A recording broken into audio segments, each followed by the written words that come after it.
Welcome back, everybody. My name's Davin Chitwood with Kirkham Iron Tech, and I have our founder and CEO here, Tom Kirkham. Now, Tom, with everyone working remote recently, and that being a popular topic, what is the best practices regarding cybersecurity for working remote and overall utilizing VPNs or virtual private networks? No, there's a lot of things to cover, so I'm going to try my best to keep it succinct, pithy. Here's the deal. If we're talking about doing remote work to where you're logging into a computer at the office from your home or whatever, that's remote desktop basically, or some sort of log me in type thing, right? Our best practices is we don't allow a remote connection without at least being protected by multifactor authentication. Now, depending on the client, we may also wrap it up with a virtual private network connection, depending on the nature. And then that may be a public VPN, or it may be a private VPN, and it may be a private VPN directly into the office.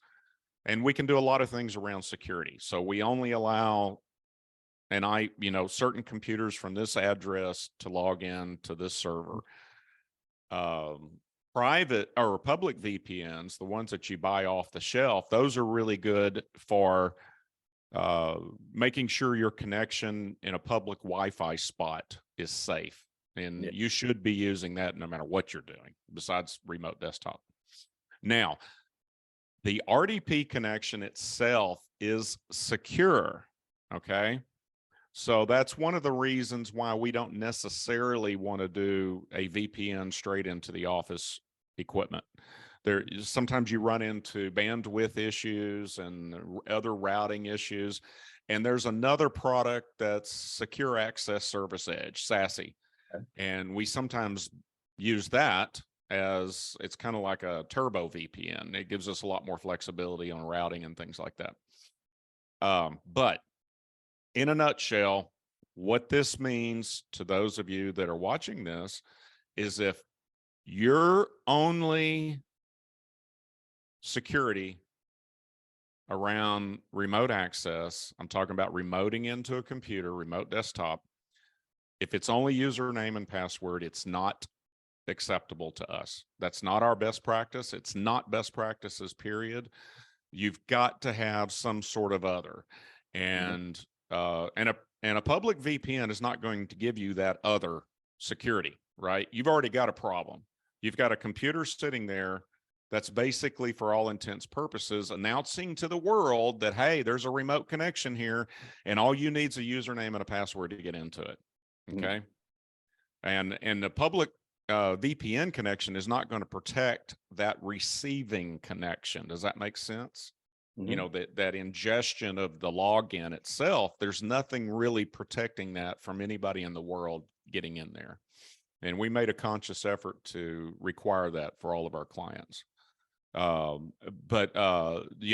kind of have to think about those things as different reasons for different purposes.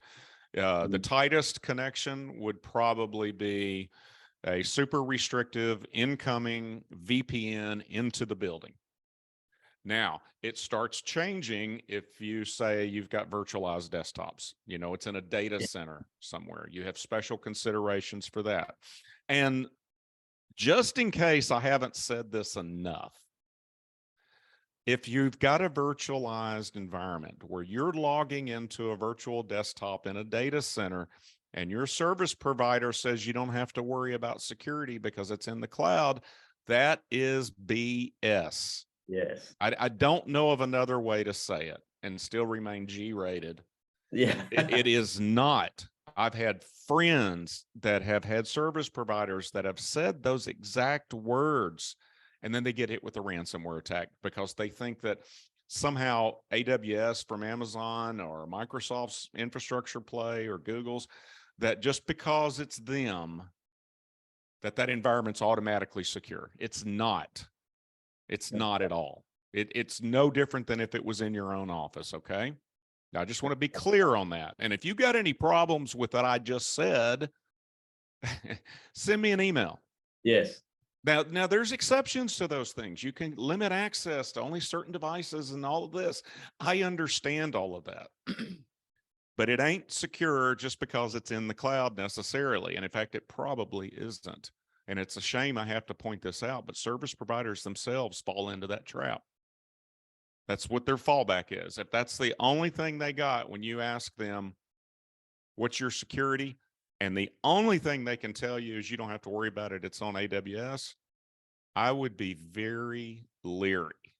Yes. Oh, I think I covered everything there. No, It is a big subject, right? And every environment's a little bit unique, and that's really where your security consultant and maybe your IT consultant, that's what you need them for. You need their expertise, and try to cover all the security and IT productivity issues, two of the no, three pillars, right? that's exactly right. And everyone has a different scenario, and everyone has those custom security needs. And so to recap this, so there's a few different scenarios where different security practices fall into place. So one, maybe you're a lawyer that travels a lot and you're not remoting into the office, but you have a laptop that you carry around and you need to access the internet while you're in the airport or something.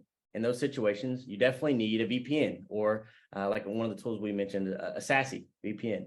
Or if you're an employee that works from home, that you're remoting in to your desktop at the office, or you're remoting into a server at the office, you may need VPN, but you really need, of course, that RDP, but also multi-factor authentication with that security tool. If you're not using multi-factor authentication, it's not enough.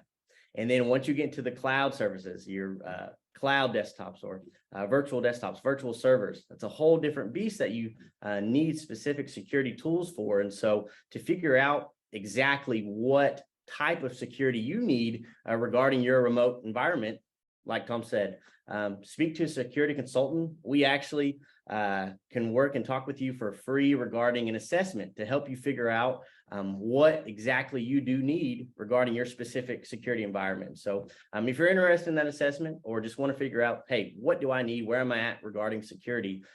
Feel free to reach out, send us an email, like Tom said, give us a call, and we'll be happy to talk with you. But overall, we do these every week. Feel free to tune in next week on our next topic, and we'll talk to you soon.